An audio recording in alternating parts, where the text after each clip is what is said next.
وقال صاحب القرآن محمد صلى الله عليه وسلم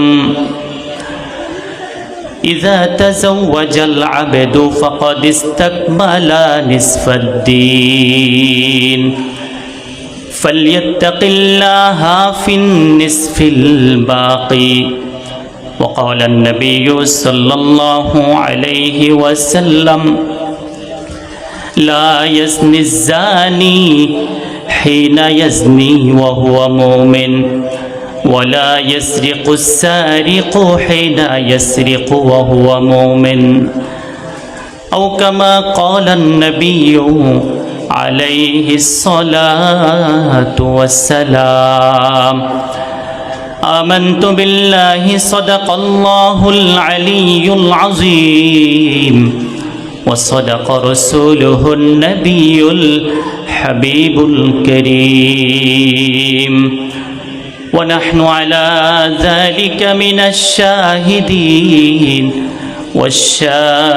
والشاكرين والحمد لله رب العالمين اللهم صل على محمد وعلى آل محمد كما صليت على إبراهيم وعلى آل إبراهيم إنك حميد مجيد اللهم بارك على محمد وعلى آل محمد كما باركت على إبراهيم وعلى آل إبراهيم إنك حميد مجيد رب اشرح لي صدري ويسر لي أمري واحلل عقدة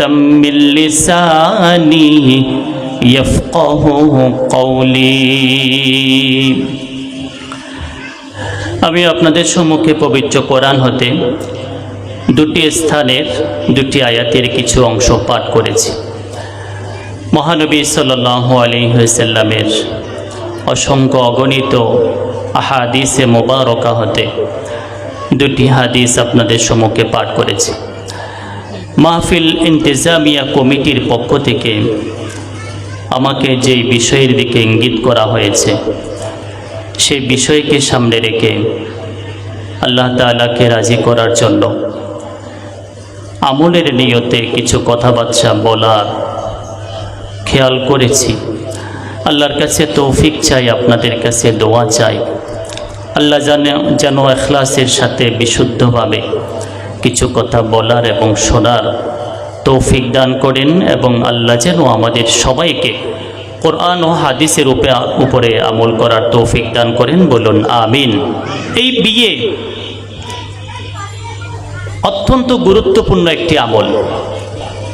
কিছু মানুষের জন্য বিয়ে করা নাজায়েজ, কিছু মানুষের জন্য বিয়ে করা জরুরি, কিছু মানুষের জন্য বিয়ে করা সুন্নত, আর কিছু মানুষের জন্য বিয়ে করা জায়েজ। বিয়ে করা কার জন্য নাজায়েজ? ফতোয়ায়ে শামিতে আসছে যেই মানুষের কাছে মর্দামি শক্তি নাই, সেক্সুয়াল পাওয়ার নাই, তার জন্য বিয়ে করা নাজায়েজ। কারণ সে মেয়ের হক আদায় করতে পারবে না। এজন্য আল্লামা শামী রাহিমাহুল্লাহ বলেছেন, যেই মানুষ বিয়ে করেছে কিন্তু তার কাছে ইমসাক নাই, মর্দামি শক্তি নাই, সেই ব্যক্তির জন্য ওই মেয়েকে তালাক দিয়ে দেওয়া জরুরি। ইয়াজিবুত তালাকু আলা মান ফাতাল ইমসাক। যেই পুরুষ বিয়ে করেছে কিন্তু সে বুঝতে পারছে তার কাছে মর্দামি শক্তি নাই, তার কাছে ওই মেয়েকে রেখে দেওয়া মানে ওই মেয়ের হক নষ্ট করা। এজন্য তার জন্য জরুরি হবে ওই মেয়েকে ছেড়ে দিবে, ওই মেয়েকে অন্য জায়গায় বিবাহ দেওয়ার ব্যবস্থা করে দিবে। 2 নম্বর, বিয়ে ওয়াজিব ফরজ। সেটা কার জন্য? যেই ব্যক্তির কাছে টাকা আছে, পয়সা আছে।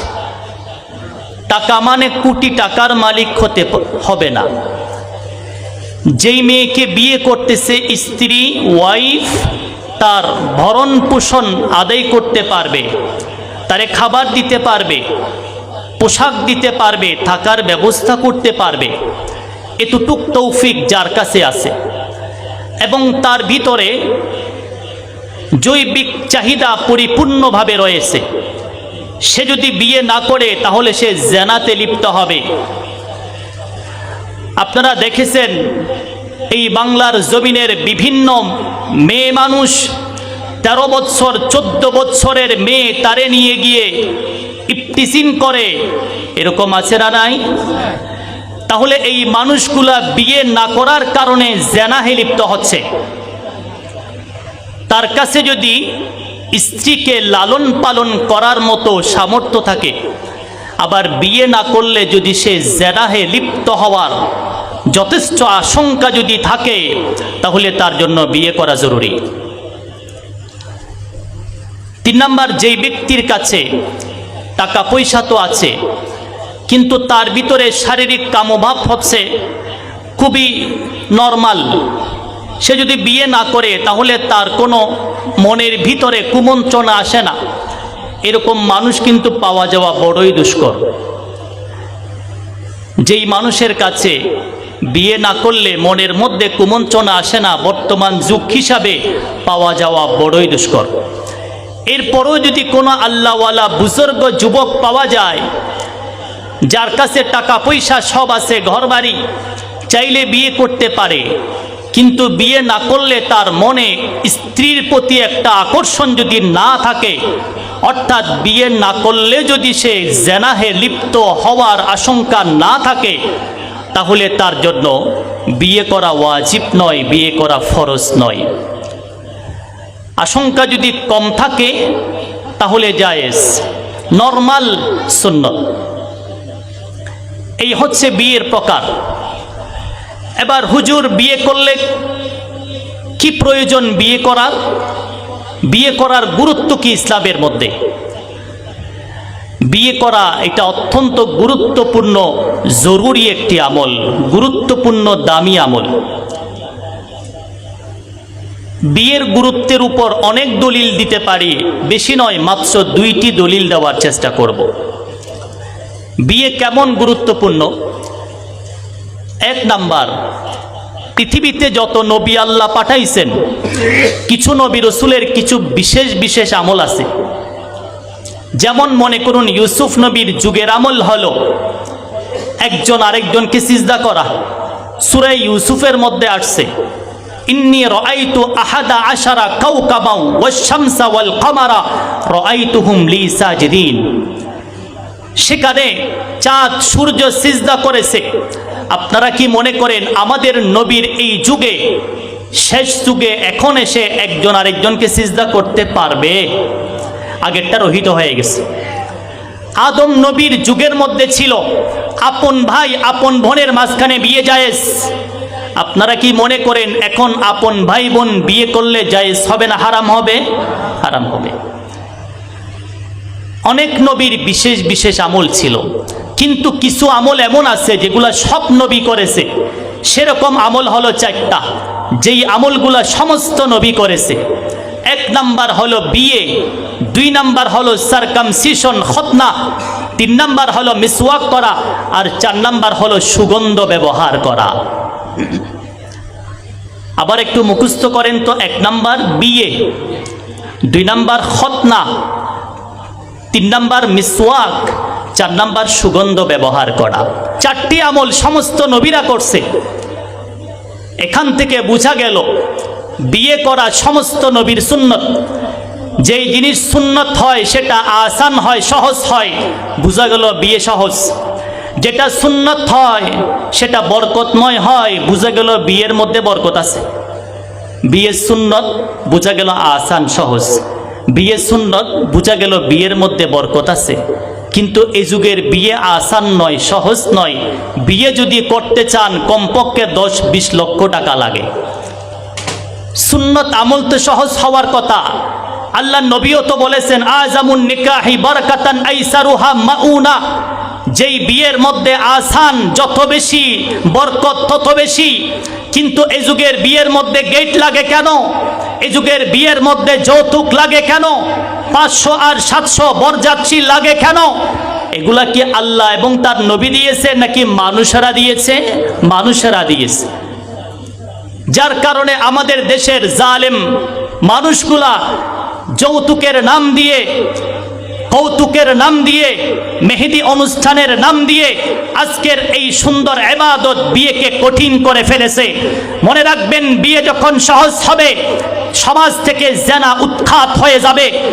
বিয়ে যখন কঠিন হয়ে যাবে সমাজে জেনা সহজ হয়ে যাবে। বিয়ে কঠিন হয়ে গেছে। বিয়ে সমস্ত নবীদের সুন্নত, সমস্ত নবীরা বিয়ে করেছে। তবে হ্যাঁ, 2 জন নবী বিয়ে করে নাই। একজন নবীর নাম হলো ইয়াহিয়া। আল্লাহ বলেছেন সাইয়্যিদান ওয়া হাসূরা ওয়া নাবিয়্যাম মিনাস সালিহিন, অর্থাৎ ওনার বিয়ে করার দরকার নাই। 2 নম্বর আরেকটা নবী বিয়ে করে নাই, তার নাম হলো ঈসা আলাইহিস সালাম। মুফতি সাঈদ আহমদ পালনপুরি রাহিমাহুল্লাহ লেখেন, শেষ যুগে একজন মানুষ আসবে, তার নাম হলো মাসিহুদ দালালা দাজ্জাল। এই মাসিহুদ দালালাকে হত্যা করার জন্য আল্লাহ পাঠাবে মাসিহুল হেদায়া ঈসা আলাইহিস সালামকে। ঈসা আলাইহিস সালাম এখন কোথায় আছেন? ঈসা আলাইহিস সালাম বর্তমানে 2য় আসমানে আছেন। বলে হুজুর, অনেকে তো বলে 4র্থ আসমানে আছে। কোনটা সঠিক?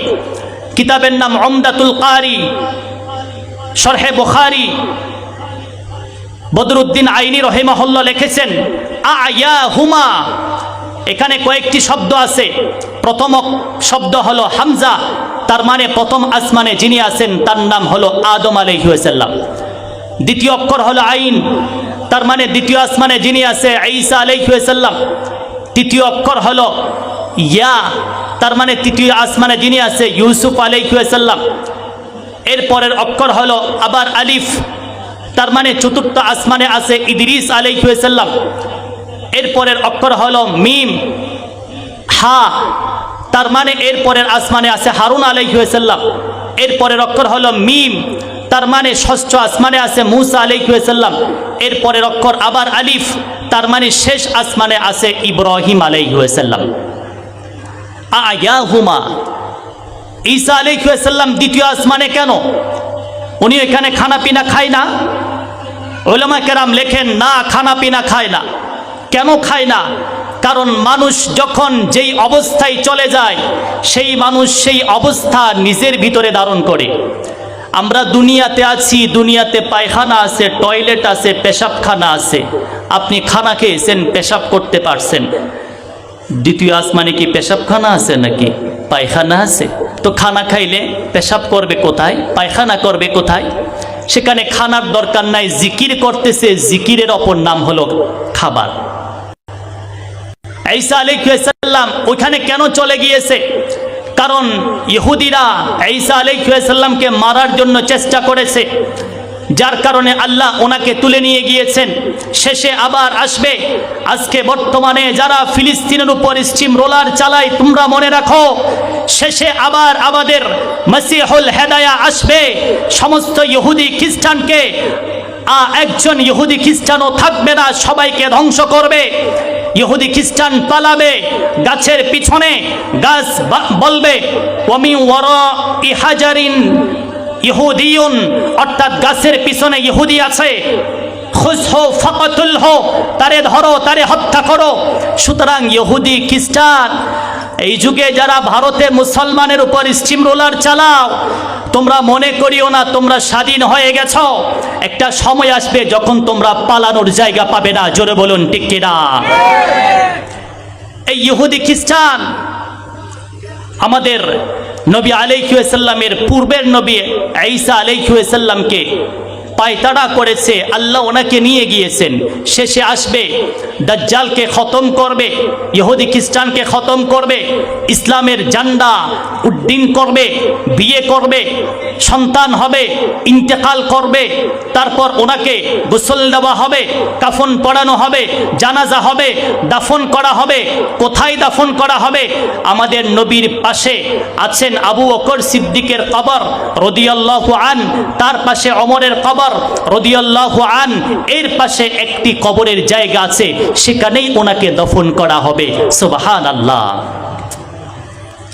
তাহলে সমস্ত নবীরা বিয়ে করেছে, বোঝা গেল বিয়ে করা সমস্ত নবীর সুন্নত। এখান থেকে আরো দুটি কথা বোঝা যায়। এক নাম্বার, সমস্ত নবীরা যেহেতু বিয়ে করছে, বোঝা গেল সমস্ত নবীরা মানুষ। আপনারা কি মনে করেন ফেরেশতারা বিয়ে করে? নবী যেহেতু বিয়ে করেছে, বোঝা গেল নবীরা কি মানুষ। আওয়াজ অনেক দূরে যাচ্ছে, আগামীকাল এবার মাহফিলকে একেবারে ধুয়ে পরিষ্কার করে দেবে। মাহফিলের এক বক্তা বলছে নবী বলে মানুষ। আমরা বলি না এরা ওয়াহাবি, এখানে যাইও না, তোমরা কেন গেছো? নবীকে এরা বলে মানুষ বলে। ভালোভাবে বুঝার চেষ্টা করবেন, নবী মানুষ এটা আমি বলি নাই, এটা সূরাতুল কাহাফের শেষের আয়াতে আল্লাহ বলছে। নবীকে মানুষ বললে যদি আমাকে গালি দিতে হয়, যেই আল্লাহ নবীকে সূরা কাহাফের শেষ আয়াতে মানুষ বলছে, সে আল্লাহরে কি বলবা? কুল ইন্নামা আনা বাশারুম মিথলুকুম। আল্লাহ বলেছেন হে রাসূল আপনি বলে দিন আপনি একজন বাশার, তবে হ্যাঁ আমরা হলাম সাধারণ বাশার, আর আমাদের নবী হলো অসাধারণ বাশার। আমরা হলাম সাধারণ মানুষ, আর আমাদের নবী হলো মহামানব। জোরে বলুন, আমাদের নবী কি মানব? মহামানব। হুজুর কেমনে মহামানব হলো, সেদিকে আলোচনা বেশি নয়, 2-4-5 মিনিট। আমরা সামনে দেখি, পিছনে দেখি না। কি মনে করেন বাবারা, আপনারা কি পিছনে কে আছে দেখতে পারতেছেন না? অথচ আমাদের নবী ইয়ারা খালফাহু কামা ইয়ারা আমামাহু, সামনে যেভাবে দেখেন পিছনেও সেভাবে দেখেন। সাধারণ না অসাধারণ? অসাধারণ। আমরা সিটিংগে বাসা থদে চেতনত দেহে ঘুমন্ন দেহে। আমরা জাগ্রত অবস্থায় দেখি, কিন্তু ঘুমন্ত অবস্থায় দেখি না। কি বলেন আপনারা, কি ঘুমের ভিতরে দেখেন নাকি? কিন্তু আমাদের নবী জাগ্রত অবস্থায়ও দেখে, ঘুমন্ত অবস্থায়ও দেখে। দলিল মুআউযাতাইন সূরাতুল ফালাক সূরাতুন নাস নাযিল হয়েছে রাসূলের ঘুমের ভিতরে, আয়াত 11টা। তো রাসূল যদি ঘুমের ভিতরে না দেখে সূরা নাযিল হলো কিভাবে? সেগুলো আবার আমরা নামাজে পড়ি কিভাবে? সাধারণ না অসাধারণ? শুধু অসাধারণ নয়, মহামানব। আমরা পেশাব করি দুর্গন্ধ, নবী পেশাব করে সুগন্ধ। আমরা পেশাব করি নাপাক, নবীও পেশাব করে পাক। আমরা পায়খানা করি দুর্গন্ধ, নবীর পায়খানা সুগন্ধ। আমরা পায়খানা করি নাপাক, নবী পায়খানা করে পাক। আমাদের শরীর থেকে ঘাম বের হয় দুর্গন্ধ, নবীর শরীরের ঘাম মেশক আম্বরের চেয়ে সুগন্ধ। সাধারণ মানুষ না অসাধারণ মানুষ? মুহাম্মাদুন বাশারুন ওয়ালাইসা কাল বাশারি ইয়াকুতাতুন হাজারুন ওয়ালাইসা কাল হাজারি মুহাম্মাদুন আশরাফুল আ'রাবি ওয়াল আজামি মুহাম্মাদুন খায়রু মান ইয়ামশি আলা কদামি মুহাম্মাদুন বাসিতুল মা'রুফি জামিউহু মুহাম্মাদুন সাহিবুল ইহসানি ওয়াল কারামি মুহাম্মাদুন তাজু রাসূলিল্লাহি কাতিবাতান মুহাম্মাদুন সাদিকুল আকওয়ালি ওয়াল কালিমি মুহাম্মাদুন যিকরুহু রুহুন লিআনফুসিনা মুহাম্মাদুন শুকরুহু ফরদুন আলাল উমামি। আমরা সাধারণ মানুষ, আর আমাদের নবী হলো মহামানব। আল্লাহ আমাদের নবীকে সম্মান করার তৌফিক দান করুক, জোরে বলুন আমিন। আমাদের নবী হলো মহামানব। আবার অনেক সময় বলে কওমি মাদ্রাসার হুজুররা নবীকে মহামানব মানে না, কওমি মাদ্রাসার হুজুররা নবীকে সম্মান করতে জানে না, এরকম একটা কথা বলে। আমাদের কওমি মাদ্রাসার সমস্ত মাদ্রাসার গোড়া হলো দারুল উলুম দেওবন্দ। দেওবন্দ মাদ্রাসার প্রতিষ্ঠাতা পরিচালক হলো কাসিমুল উলুমি ওয়াল খায়রাত, কাসেম নানুতুবি রহমতুল্লাহি আলাইহি। উনি বলেন আমাদের নবী এত দামি, আমাদের নবীর শরীরের সাথে যেই মাটিগুলা লেগে আছে সেই মাটির দাম আল্লাহর আরশের চেয়ে অনেক বেশি দামি। সুবহানাল্লাহ, সুবহানাল্লাহ। পাকিজা তারাস আরশে বড়ি জান্নাতে ফিরদৌস, পাকিজা তারাস আরশে বড়ি जन्नत फिरदौस, आराम गाहे खाके रसूल अरबी है, आदम के लिए फ़ख्र ये आली नसबी है, आदम के लिए फ़ख्र ये आली नसबी है, मक्की मदनी हाशमी मुत्तलबी है। আল্লাহ আমাদের নবীকে যেভাবে সম্মান করার দরকার আমাদের সবাইকে সেভাবে সম্মান করার তৌফিক দান করুক। জোরে বলুন আমিন। আমাদের নবী, সমস্ত নবীরা বিয়ে করছে, বোঝা গেল বিয়ে করা বিশাল বড় এক আমল, এই জন্য সমস্ত নবীরা বিয়ে করছে। নাম্বার 2, বিয়ে এটা একটা এনজয়, এটা একটা আনন্দ। বলেন না বিয়ে করা কি আনন্দ, বিয়ে করা এনজয়। তবে হ্যাঁ, শুধু আনন্দ নয়, এনজয় প্লাস ওয়ারশিপ, আনন্দ সাথে সাথে ইবাদত। অনেকেই বলে বিয়ে হচ্ছে জাস্ট ফর এনজয়, শুধুমাত্র আনন্দ। আনন্দ ঠিক আছে, শুধুমাত্র আনন্দ নয়, আনন্দ সাথে সাথে ইবাদত। যারা বিয়ে করেন, স্ত্রীকে ইংলিশে বলা হয় ওয়াইফ। বলেন তো স্ত্রীকে ইংলিশে কি বলেছে?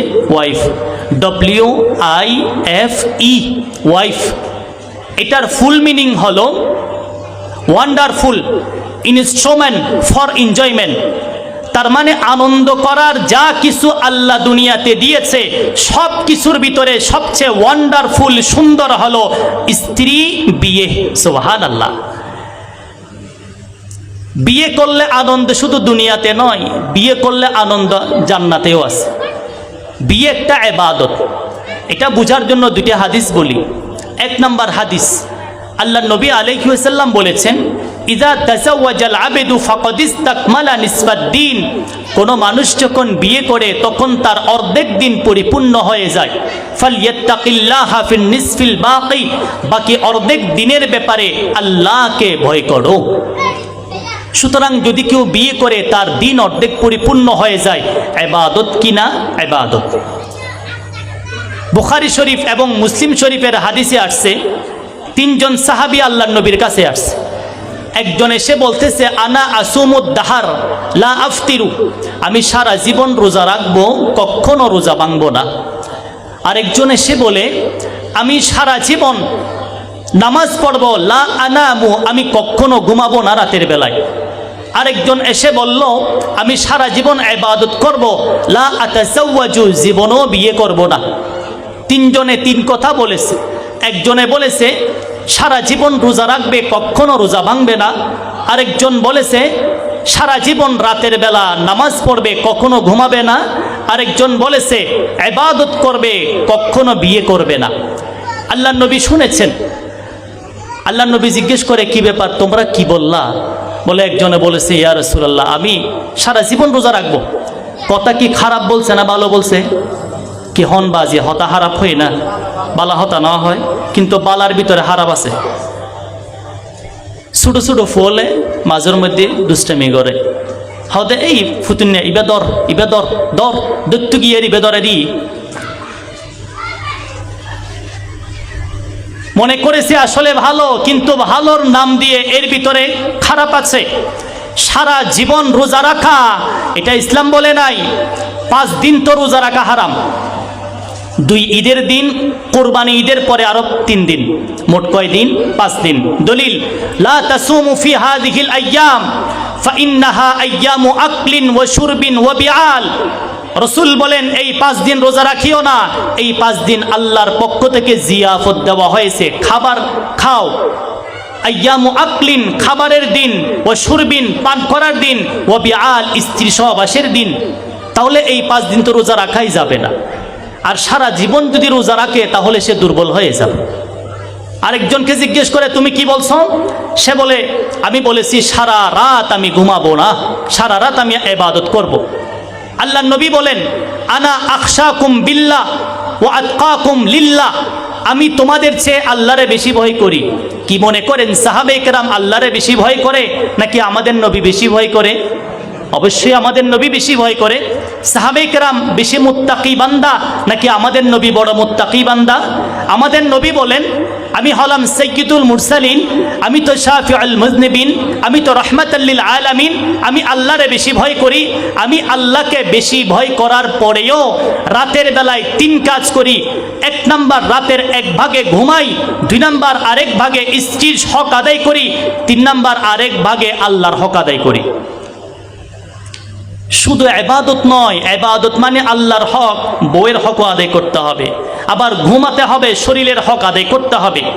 আল্লাহর নবী বলেন, আমি তোমাদের চেয়ে আল্লাহকে বেশি ভয় করি।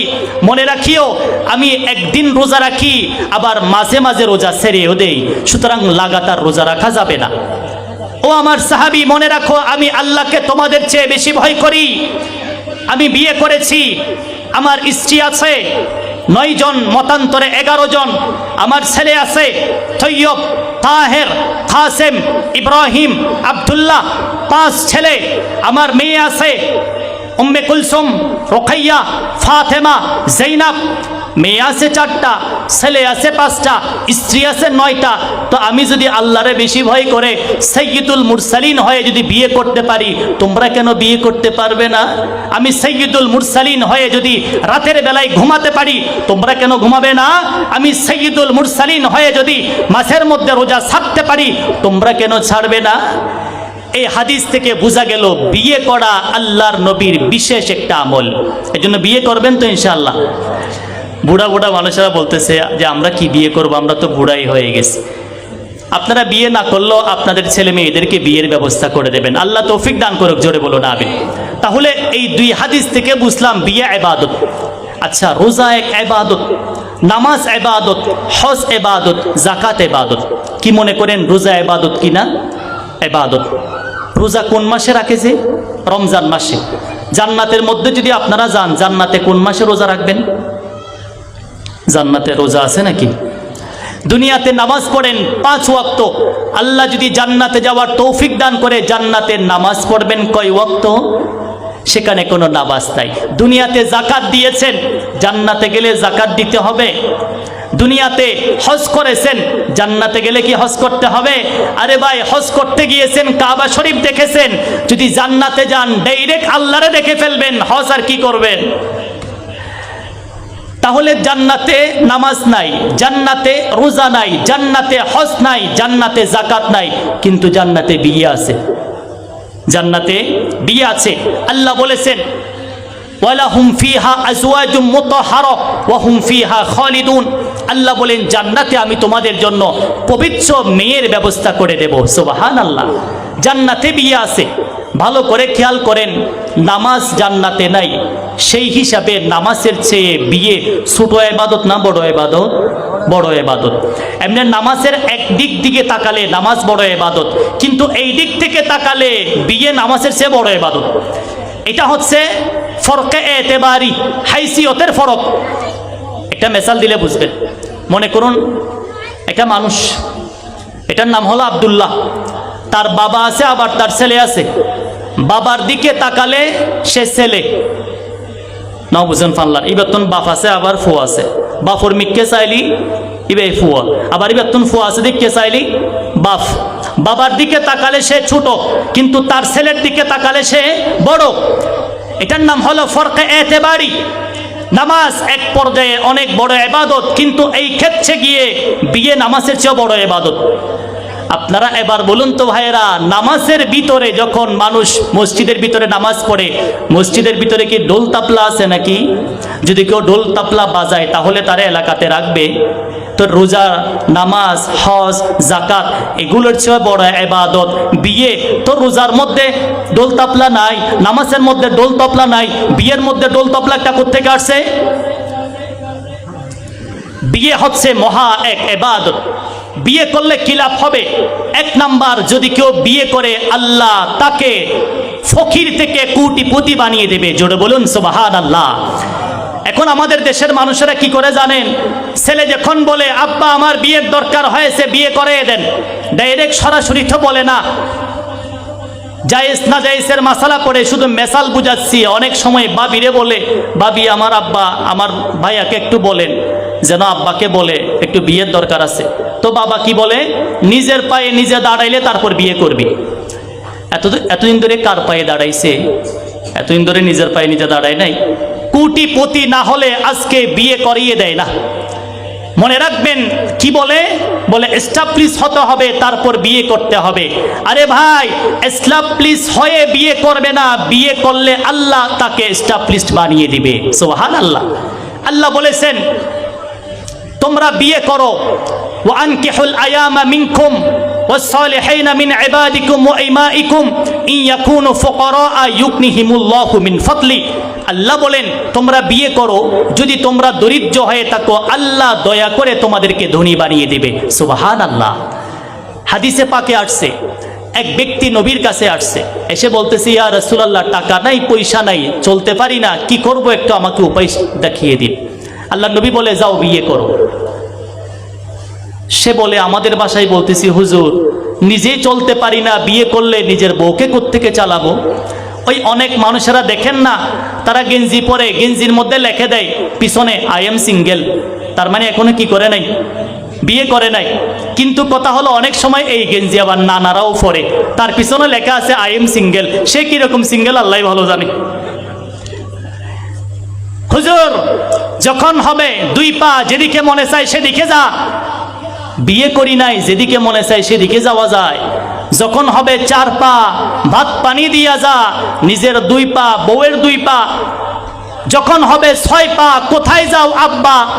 ছয় পা যদি হয়ে যায়, বাবু যদি হয়ে যায়, তাহলে কিন্তু আপনারা টেনে ধরবে, আব্বা আগে বিস্কিট দাও তারপর যাইও। হুজুর আমি নিজেই চলতে পারি না, বিয়ে করলে বউরে কিভাবে চালাবো?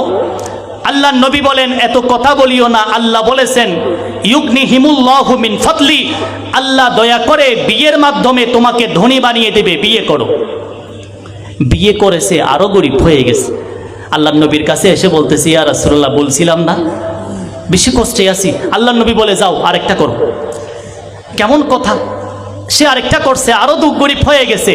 আল্লাহ নবী বলে কোরআনের আয়াত সঠিক, আল্লাহর উপর আমার বিশ্বাস আছে, যাও আরেকটা বিয়ে করো। তৃতীয় বিয়ে যখন করেছে, তারপর আল্লাহ তারে এত ধন দৌলত দান করেছে, পুরা এলাকার সবচেয়ে বড় ধনী হয়ে গেছে। সুবহানাল্লাহ, সুবহানাল্লাহ। এই জন্য বিয়ে যদি কেউ করে আল্লাহ তাকে টাকা বাড়িয়ে দেয়। আমাদের মাদ্রাসায় একটা কিতাব পড়ায়, তার নাম হলো নুরুল আনোয়ার। সে কিতাবের হাসিয়ার মধ্যে একটা ঘটনা আছে। এক ব্যক্তি আমাদের নবীর কাছে আসছে, আসার পর বলতেছে ইয়া রাসূলুল্লাহ, কাজ একটা মারাত্মক করছি। কি কাজ? বলে স্ত্রী সহবাস করে দিছি রোজা অবস্থায়, ইচ্ছা করে সহ্য করতে পারি নাই, কন্ট্রোল করতে পারি নাই, স্ত্রী সহবাস করে দিয়েছে। আল্লাহ নবী বলে তাহলে একটা কাজ করো। কি কাজ? কফারা আদায় করো। কি কফারা আদায় করবো? বলে গোলাম আজাদ করো। ইয়া রাসূলুল্লাহ, আমার কাছে কোনো গোলাম নেই। তাহলে একটা কাজ করো। কি কাজ?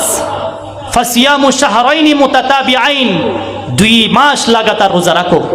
সে বলে হুজুর 1 মাসই রোজা রাখতে পারি না, নিজেকে কন্ট্রোল করতে পারি না, 2 মাস কিভাবে রাখবো? আচ্ছা তাহলে একটা কাজ করো, 60 জন মিসকিনকে 2 বেলা খাবারের ব্যবস্থা করো। সে বলে হুজুর বেশি গরিব মানুষ, আমার কাছে কিছু নাই। তাই নাকি? হ্যাঁ তাই। তাহলে বসো, আমার কাছে কিছু আসে কিনা দেখি। কিছুক্ষণ পরে কতগুলো খেজুর আসছে, খেজুর।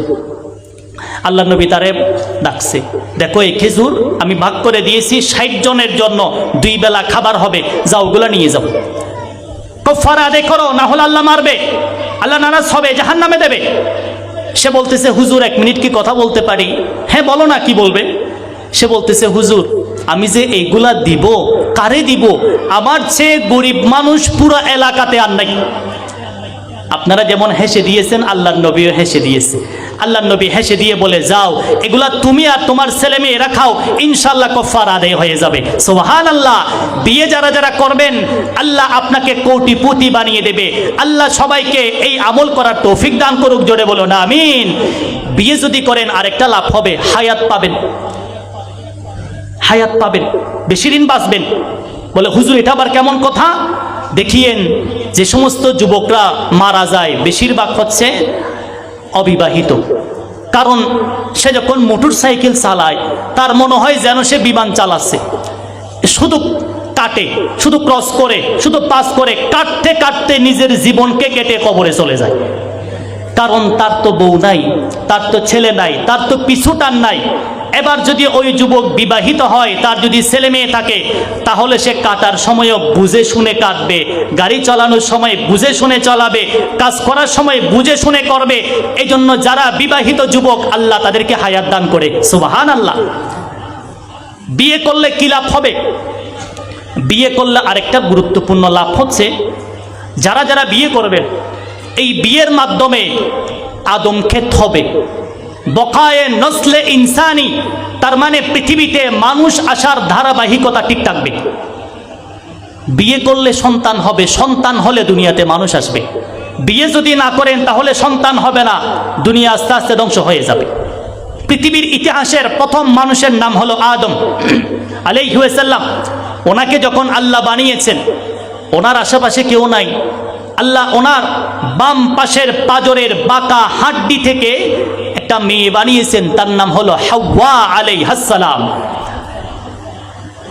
তিরমিজি শরীফের মধ্যে আসছে, ইস্তাউসু বিন নিসাই খায়রা ফাইন্নাল মারআতা খুলিকাত মিন দিলাইন ওয়া ইন্না আওয়াজা শাইইন ফিদ দিলাই আ'লাহু ফাইন যাহাবতা তুকিমুহু কাসারতাহু ওয়া ইন তারাকতাহু লাম ইয়াজাল আওয়াজা ফাস্তাউসু বিন নিসাই খায়রা। মেয়ে মানুষ হচ্ছে এই কাচের গ্লাসের মতো। এই কাচের গ্লাস দেখতে কত সুন্দর লাগে, এটার ভিতর পানি নিয়ে পানি খাওয়া যায়, আমার কত উপকারে আসে। কিন্তু এটাকে বেশি চাপাচাপি করা যাবে না, ভেঙে যাবে। ভেঙে গেলে এটা দিয়ে পানি খাইলে মুখ ফেটে যাওয়ার সম্ভাবনা আছে। মেয়ে মানুষ আল্লাহর রাসূল বলেন বাঁকা হাড্ডি থেকে তৈরি হয়েছে, বেশি টানাটানি করিও না, তাহলে ভেঙে যাবে, সংসার ভেঙে 3-4টা হয়ে যাবে। যেরকম আছে সেরকম রেখেই সংসার করার চেষ্টা করো। মেয়ে মানুষকে আল্লাহ বানিয়েছেন বাঁকা হাড্ডি থেকে, আদম আলাইহিস সালামের বাঁকা হাড্ডি। আদম আলাইহিস সালাম ঘুম থেকে উঠে দেখে, কিরে মেয়ে একটা সুন্দরী, তারে জড়িয়ে ধরতে চায়। আল্লাহ বলেন খবরদার, আগে হক আদায় কর, তারপর জড়িয়ে ধরিস। হক কি? হক হলো মোহর আদায় করা। আজকে আমাদের দেশে একটা রসম হয়ে গেছে, 10 লক্ষ আর 20 লক্ষ টাকা যদি মোহর না ধরে, মনে করে বিয়ে মনে হয় হবে না। একজনে বিয়ে করেছে, দেখলাম সে আমাদেরকে খেজুর দিয়েছে, একেবারে নরমাল খেজুর। তারে জিজ্ঞেস করলাম, ভাই তোমার বিয়ের কাবিন কত, মোহর কত? সে বলে হুজুর 30 লাখ। তো তুমি যদি 30 লক্ষ টাকা দিয়ে বিয়ে করতে পারো, তো 30 টাকা দিয়ে ভালো খেজুর খাওয়াইতে পারো না? সে বলে হুজুর আপনি তো এখনো আগের যুগে রয়ে গেছেন। বাংলাদেশ প্রথমে ছিল বাংলাদেশ, পরে হয়েছে সোনার বাংলা, তারপর হয়েছে ডিজিটাল বাংলা, তারপর হয়েছে একেবারে স্টেজ ভেঙে স্মার্ট বাংলা। সামনে আর কোন মাঠ হয় আল্লাহ ভালো জানে। আপনি তো আগের যুগে রয়ে গেছেন, এটা হলো স্মার্ট যুগ, এটা স্মার্ট বাংলা। এই যুগে শুধু সংখ্যা লেখলে হয়, মোহর দিতে হয় না। মনে রাখবেন, যেই মানুষ বিয়ে করে কিন্তু মোহর দেওয়ার ইচ্ছা রাখে না, আল্লাহ নবী বলেছেন, যেই মানুষ বিয়ে করে কিন্তু মোহর দেওয়ার ইচ্ছা রাখে না, আল্লাহ তারে জেনাকারীদের কাতারে দাঁড় করায়া তাকে জাহান্নামী বানিয়ে দেবে, নাউজুবিল্লাহ। আল্লাহ বলেন আদম তুমি মোহর আদায় করো। মোহর কি? বলে মোহর হচ্ছে আল্লাহ নবীর শেষ নবী মুহাম্মদ সাল্লাল্লাহু আলাইহি ওয়াসাল্লামের প্রতি 21 বার দরুদ পড়ো, তাহলে মোহর হয়ে যাবে। সুবহানাল্লাহ। মোহর আদায় করেছে। এই যে বিয়ের মাধ্যমে সন্তান হয়েছে, তাহলে বোঝা গেল আপনি বিয়ে করবেন, এর মাধ্যমে সন্তান হবে, বাকায়ে নসলে ইনসানি হবে, দুনিয়াতে মানুষ থাকবে, আল্লাহ দুনিয়াকে টিকিয়ে রাখবে। এই ইহুদি খ্রিস্টান আমাদেরকে মূল জায়গায় গিয়ে আমাদেরকে ধ্বংস করে দিয়েছে। বিয়ে করার উদ্দেশ্য শুধু এনজয় নয়, বিয়ে করার উদ্দেশ্য হলো নেককার সন্তান দিয়ে পৃথিবীকে ভরিয়ে দেওয়া। কিন্তু এই বেঈমান আমাদেরকে একটা মন্ত্র দিয়েছে, সেই মন্ত্রের নাম হলো বার্থ কন্ট্রোল। মন্ত্রের নাম কি? জন্ম নিয়ন্ত্রণ। জন্ম নিয়ন্ত্রণ ছিলেন না? পরিবার পরিকল্পনা, সেটাও বুঝি ছিলেন না। এর মানে হলো আমাদের এখন বর্তমানে ব্রাকে ইউনিসেলফে এখন বলে ছেলে হোক মেয়ে হোক, দুইটার চেয়ে বেশি নয়, একটা হলে ভালো হয়। ছেলে হোক মেয়ে হোক, দুইটার চেয়ে বেশি নয়, একটা হলে ভালো হয়। আজকে এই রোগ নাই, এরকম মানুষ নাই। জন্ম নিয়ন্ত্রণের কয়েকটা সূরত আছে। এক নাম্বার হচ্ছে পুরুষের ভিতরে যে সহবাসের জন্য আল্লাহ যে তাকে এক শক্তি দিয়েছে, সেখান থেকে পানি বের হয়ে যে সন্তান জন্মগ্রহণ করে, এই বিষয়টাকে কেটে ফেলা, এটাকে বলা হয় ইংলিশে ভ্যাসেকটমি। 2 নাম্বার হচ্ছে মেয়েদের ভিতরে যেই জায়গার মধ্যে সন্তান জন্মগ্রহণ করে জরায়ু, এটাকে কেটে ফেলা, এটাকে বলা হয় লাইগেশন। এই 2টা জিনিস, এটা কিন্তু একেবারে নাজায়েজ এবং হারাম। যেই নিয়তে করবেন করেন। আপনারা মনে হয় জানেন না, আজকে এখন বর্তমানে হাসপাতালের মধ্যে অসংখ্য হাসপাতালের আমরা খবর নিয়ে দেখেছি, বিনা কারণে ছেলের মাকে লাইগেশন করে চিরজীবনের জন্য বন্দা বানিয়ে দিচ্ছে। অনেক জায়গায় আমরা শুনেছি মেয়ে একটাকে নিয়ে গেছে হাসপাতালে, তার সন্তান হবে নর্মালে, কিন্তু তারে নর্মালে হতে দেয় না। কি বলে যে পজিশন সমস্যা আছে, তোমাকে সিজার করতে হবে। আচ্ছা, সিজার করছে, তারপর কি বলে, বলে তোমার স্বামী একটু দূরে, এখন আসতে পারবে না, এখানে একটা সাইন করে দাও। কিসের সাইন আবার? বলে এত কিছু জানার দরকার নেই, সাইন করে দাও। আরে ভাই, কিসের সাইন বলতে হবে না? বলে এটা সাইন হচ্ছে তোমার এখন ছেলে হয়েছে 3টা, সন্তান 3টা, এরপরে যদি তুমি আরো সন্তান নাও তাহলে তোমার শরীর নষ্ট হয়ে যাবে, তুমি মারা যাইতে পারো, সেজন্য তোমাকে এখানে লাইগেশন করে দিতে হবে। তার মানে সামনে যেন তোমার কোনো সন্তান না হয়, তোমার জরায়ু কেটে ফেলতে হবে। নাউজুবিল্লাহ, নাউজুবিল্লাহ। এগুলো একেবারে বুড়ি বুড়ি চলতেছে। আপনি হাসপাতালে গিয়ে দেখেন না, এইগুলার জন্য ইহুদি খ্রিস্টানরা নার্সদেরকে মোটা অঙ্কের টাকা দেয়। আমি আমার একেবারে অভিজ্ঞতার আলোকে বলতেছি, আমার আশেপাশে অসংখ্য মেয়েকে টাকা দিয়ে লাইগেশন করেছে, জীবনে যেন সন্তান না হয়। আরে ভাই, টাকা দিয়ে আপনারা লাইগেশন করে কেন, আপনাকে বুঝতে হবে না? তার মানে এরা বুঝাতে চায়, যদি আপনার পেট থেকে সন্তান বেশি হয় তাহলে এই সন্তান একদিন হাফেজ হবে, এই সন্তান হয়তো একদিন হাদি হবে, এই সন্তান হয়তো একদিন খতিবে আজম হবে, এই সন্তান হয়তো একদিন মুফতি আজম হবে, সে ফতোয়া দেবে, তারপর বাংলাদেশ স্বাধীন হবে, সেই ফতোয়া দেবে, বেদাত উৎখাত হবে, সেই ফতোয়া দেবে, বাংলাদেশ স্বাধীন হবে। তারা আমাদেরকে গোলাম বানিয়ে রাখার জন্য নেককার সন্তানের প্রোডাকশন বন্ধ করে বাংলার জমিনকে ধ্বংস করতে চাচ্ছে। নাউজুবিল্লাহ। আচ্ছা, আপনারা কি মনে করেন আপনাদের সন্তানের রিজিকের মালিক কে? আপনি যখন সন্তান হয়, সন্তানে খায় মুখ দিয়ে, মুখ কয়টা? হন্নাবাজি মুখ হওয়ান, হাজ গড়ে দেখি দি আথওয়ান দুইয়ান, তো এক মুখে হাই অনে ইয়ান ওরা এঙ্গুরে ডরাইতে একদম দে 2 হাতে হামাই বোধে ইয়ান চিন্তা না করেন না। এক মুখে খাবে, তবে 2 হাতে ইনকাম করবে। আপনার এত টেনশন কেন? আরে ভাই, যদি গরু বার্থ কন্ট্রোল করতো তাহলে এই গরু দুনিয়াতে থাকতো না। তাহলে গরুর গোস্তের দাম 800 টাকার জায়গায় 8000 টাকা দিয়েও কিন্তু পাওয়া যাইত না। মুরগি যদি বার্থ কন্ট্রোল করত, যদি মুরগি বলতো মানুষে বার্থ কন্ট্রোল করে, আমারও একটু বার্থ কন্ট্রোল করার দরকার, তাহলে দুনিয়াতে মুরগি থাকতো না। মুরগি বার্থ কন্ট্রোল করে না, গরু বার্থ কন্ট্রোল করে না, ছাগলে বার্থ কন্ট্রোল করে না, আপনি মানুষ হয়ে বার্থ কন্ট্রোল কেন করেন? এই জন্য রিজিকের মালিককে আল্লাহ, বার্থ কন্ট্রোল করবো না ইনশাআল্লাহ। আল্লাহ হলেন রিজিক দাতা, বান্দা কেন ঘামায় মাথা, ক্ষুদ্র মাথায় ধরবে কি আর পাক ইলাহির শান। উম্মতেরা বাড়বে যত, রসুল হবেন আনন্দিত, রোজ হাসরে কাউসারেতে দুধ করাবেন পান। আপনার যখন সন্তান বেড়ে যাবে, আল্লাহ নবী বলেছেন, তাজাওয়াজুল ওয়ালুদ ওয়াল ওয়াদুদ ফাইন্নী মুফাখিরুম বিকুমুল উমাম। তোমার সন্তান বেড়ে যাবে, কিয়ামতের ময়দানে 120 কাতারের মধ্যে শুধু আমাদের নবীর উম্মত হবে 80 কাতার, আর সমস্ত নবীর উম্মত হবে 40 কাতার। আল্লাহ আমাদের সবাইকে নেককার সন্তান জন্ম দেওয়ার তৌফিক দান করুক। জোরে বলুন আমিন। বিয়ে করলে কি লাভ হবে? বিয়ে করলে আরেকটি লাভ হবে, যদি আপনি বিয়ে করেন তাহলে জেনা বন্ধ হয়ে যাবে। যেই জায়গার মধ্যে বিয়ে আছে, বিয়ে সংক্ষেপ হয়, বিয়ে সংক্ষিপ্ত হয়, বিয়ে আসান, সেখানে জেনা থাকে না। জেনা 3 প্রকার। 1 নাম্বার জেনার নাম হলো মাস্টারবিশন। 2 নাম্বার জেনার নাম হচ্ছে হিমোসেক্সুয়ালিটি। 3 নাম্বার জেনার নাম হলো অ্যাডাল্টরি। 1 নাম্বার জেনা হলো নিজে নিজে জেনা। 2 নাম্বার জেনা হলো ছেলে ছেলে জেনা। 3 নাম্বার জেনা হলো ছেলে আর মেয়ে জেনা। নিজে নিজে জানা আছে না, নিজে নিজে নিজের যৌন চাহিদা, নাউজুবিল্লাহ। হাদিসে আসছে কিয়ামতের ময়দানে কিছু মানুষের হাতের আঙ্গুল হবে কলা গাছের মতো।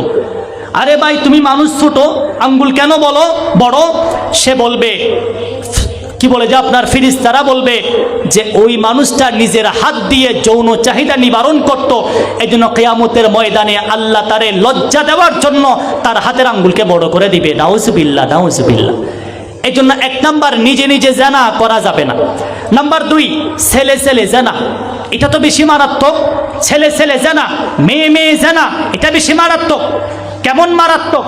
শুধুমাত্র একটা দলিল বলি। আল্লাহ কোরআনে বলেছে, যেই মানুষ ছেলে আর মেয়ে জানা করে তাদেরকে রজম করো, পাথর মারো। ছেলে আর মেয়ে জানা করলে আল্লাহ বলেন পাথর মারো, কিন্তু ছেলে ছেলে জানা করলে আল্লাহ বলেন পাথর মারিও না, আমি নিজেই পাথর মেরে দিব। কোরআনে কারীমে আসছে একটা ঘটনা, ইসরাইল এবং জর্দানের মাঝখানে, আজ থেকে নিয়ে 5000 বৎসর আগের ঘটনা। 5 লক্ষ মানুষের এক জায়গা, 4টি শহর ছিল, তাদের নাম হলো আহলে সুদুম। তারা ওই জায়গায়, ইসরাইল এবং জর্দানের মাঝামাঝি জায়গায় তারা বসবাস করত। তাদের নবী হচ্ছে লূত আলাইহিস সালাম। আর তারা বিয়ে করতো না মেয়েদেরকে, তারা নাউজুবিল্লাহ ছেলে ছেলে জানা করতো, নাউজুবিল্লাহ। আল্লাহ পাঠাইছে 2 জন ফেরেশতা। 2 জন ফেরেশতা আসছে, ইব্রাহিম আলাইহিস সালামকে সালাম দেয়। ইব্রাহিম আলাইহিস সালাম খাবারের ব্যবস্থা করছে। ওনারা বলে আমরা তো ফেরেশতা, আমরা খাবার খাই না, তো তোমরা কি জন্য আসছো? বলে উরসিলনা ইলা কওমিন মুজরিমিন, আমরা আসছি গুনাহগার কওমের কাছে।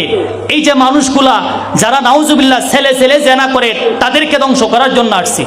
তাই নাকি? হ্যাঁ তাই। ঠিক আছে, আপনাকে সালাম। ইব্রাহিম নবীকে সালাম দিয়ে লূত আলাইহিস সালামের কাছে চলে গেছে। লূত আলাইহিস সালাম হলো ইব্রাহিম আলাইহিস সালামের ভাতিজা। ওনার কাছে যাওয়ার পরে উনি খুশি হয়ে গেছে, 2 জন মানুষ আসছে সুন্দর। এদেরকে যখন দেখছে, আহলে সুদুম যারা আছে, জর্দান আর ইসরায়েলের মাঝামাঝি জায়গা, সেই জায়গার আয়তন হচ্ছে 48 মাইল লম্বা আর 12 মাইল চৌড়া। সেই জায়গার মানুষগুলো এবার 2 জন সুন্দর ছেলে দেখে তারা পাগল হয়ে গেছে, নাউজুবিল্লাহ। তারা এই 2 জন ছেলের পিছনে নিয়েছে। 2 জন ছেলে চলে গেছে লূত আলাইহিস সালামের ঘরে। এখন তারা ঘরের বাহিরে আন্দোলন করতেছে। আন্দোলন কিরকম আন্দোলন? ওই যে দেখেন না, শীতকালে একটা মহিলা কুকুর, তার পিছনে 10-20টা পুরুষ কুকুরে আন্দোলন করে, এরকম নাউজুবিল্লাহ আন্দোলন করতেছে। ছেলে 2টাকে বের করে দাও, এদেরকে আমরা নিয়ে যাব। লূত আলাইহিস সালাম, তাফসিরে ইবনে কাসিরে আছে, লূত আলাইহিস সালাম বলে, হাই, আমার যদি বেশি বেশি ভাই ছেলে থাকতো তাহলে আমি এদের মাথা ভেঙে দিতাম। কত বড় জালেম এরা, আমার 2টা মেহমানকে পর্যন্ত ছাড়তেছে না। এই 2 জন ফেরেশতা বলতেছে, we have to power to kill them, আমাদেরকে ছেড়ে দিন, আমাদের কাছে শক্তি আছে, অসুবিধা নেই, আমরা ফেরেশতা। তারপর দরজা যখন খুলে দিয়েছে, এই গুন্ডারা যখন আসছে, গুন্ডা বাহিনী যারা নাউজুবিল্লাহ ছেলে ছেলে জানা করে, এই 2 জন ফেরেশতার রূপ ধারণ করে পাকা দিয়ে বাতাস দিয়েছে। সবগুলা মানুষ নাউজুবিল্লাহ গুনাহগার মানুষ, সবগুলা অন্ধ হয়ে গেছে, নাউজুবিল্লাহ। আল্লাহ বলেন, ফেরেশতারা মাগরিবের সময় সেই জায়গার মধ্যে তুমি ভূমিকম্প দাও। মাগরিবের সময় ভূমিকম্প হয়েছে, এশারের সময় ভূমিধস হয়েছে, রাতের 12টা বাজে আল্লাহ তাআলা জিবরিল আলাইহিস সালামকে পাঠিয়েছে। জিবরিল আলাইহিস সালাম তাহার এই পাখা দিয়ে 48 মাইল এবং 12 মাইল লম্বা চওড়া জায়গার ভিতরে পাখা ঢুকিয়ে দিয়েছে। তারপর এই বড় জায়গাকে আকাশের উপর নিয়ে গেছে। আল্লাহ বলেছেন, খবরদার এমনভাবে নিয়ে যাবে যাতে করে একটা মানুষও ঘুমের মধ্যে যেন টের না পায়। ঘুমন্ত ছিল 5 লক্ষ মানুষ, অথচ তারা আকাশের উপরে। গ্লাসের পানি পর্যন্ত নড়াচড়া করে নাই, তবে কয়েকটা কুকুর ঘেউ ঘেউ করতেছে। এমন অবস্থায় আল্লাহ বলে, উল্টে দাও, উল্টে দাও। করদে কওমে লূতেরা যে রোজবার, উল্টে দাও। তাফসীরের কিতাবে লেখা আছে, এত উপর থেকে ছেড়ে দিলেই তো হয়, তারা মারা যায়। উল্টে দিতে বলল কেন? কারণ হচ্ছে তারা যেমন উল্টা কাজ করেছে, আল্লাহ তাদেরকে উল্টে দিয়ে শাস্তি দিয়েছে, নাউজুবিল্লাহ। সুতরাং আজকে আমাদের দেশে এই সমকামিতার নামে কিছু গল্প বের হয়েছে, শরীফার গল্প। এগুলো এখন আছে না নাই আমার জানা নাই। বিভিন্ন জায়গার মধ্যে সমকামিতার জন্য শরীফার গল্প বড়ই ভাইরাল হয়ে গেছে। আমরা বলবো, আজ থেকে নিয়ে এই শরীফার গল্পকে বন্ধ করার দরকার আছে না নাই? আছে। জেনার 3 নম্বর প্রকার হলো ছেলে আর মেয়ে জেনা করা।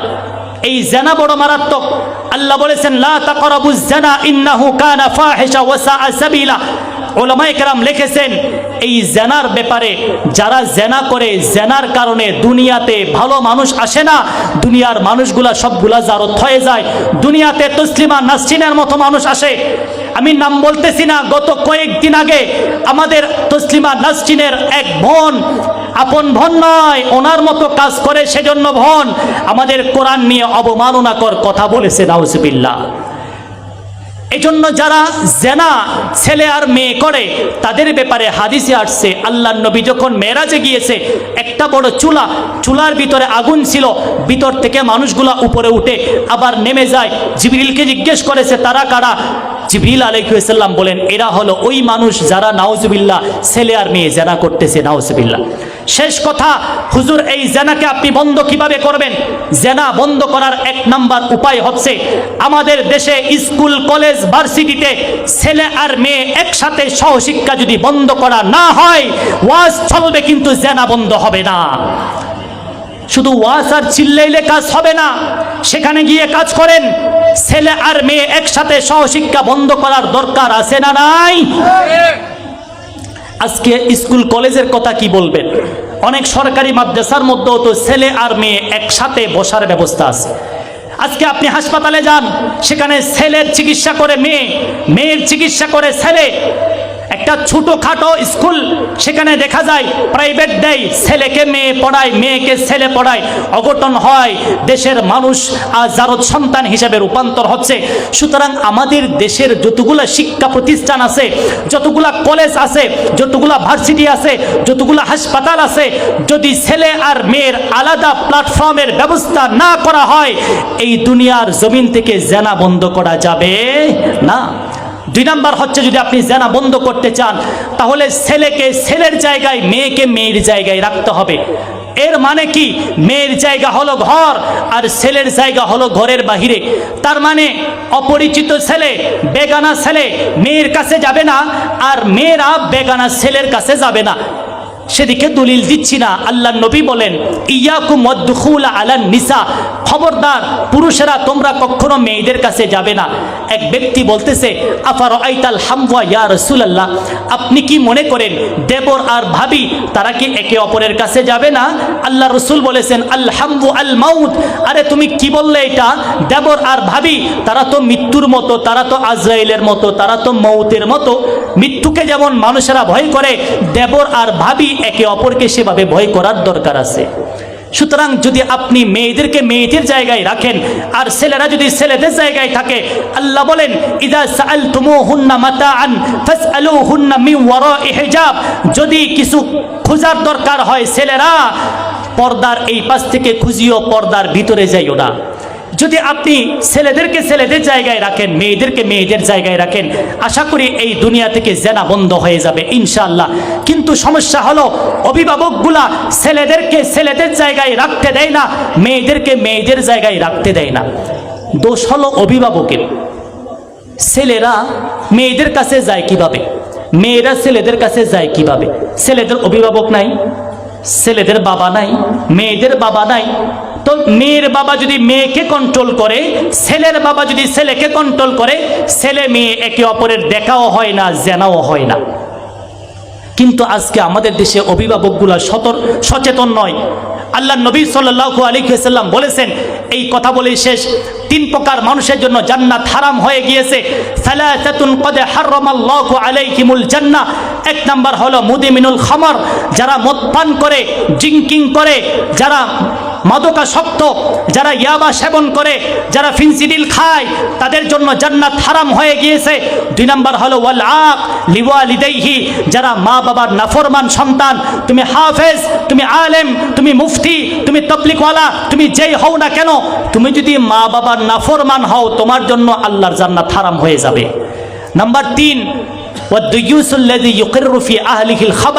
ওই মানুষ যেই বাবা কিন্তু তার মেয়ে কন্ট্রোল করে না, ভাই কিন্তু তার বোন কন্ট্রোল করে না, ছেলে তার মাকে কন্ট্রোল করে না, আল্লাহর নবী বলেন সে হলো দয়ুস। এই দয়ুসের জন্য আল্লাহর জান্নাত হারাম হয়ে গিয়েছে। সুতরাং যদি আজ থেকে নিয়ে অভিভাবকরা যদি সচেতন হয়ে যায়, পর্দা যদি কায়েম হয়, ইনশাআল্লাহ যেন বন্ধ হয়ে যাবে। সহশিক্ষা যদি বন্ধ হয়, জেনা বন্ধ হয়ে যাবে। আমাদের এলাকা সোনার এলাকায় পরিণত হবে। আল্লাহ আমাদের সবাইকে বিশুদ্ধভাবে সুন্নাহ তরিকায় বিয়ে করে জেনা বন্ধ করার তৌফিক দান করুক। জোরে বলুন আমিন আমিন। ওয়া মা আলাইনা ইল্লাল বালাগ।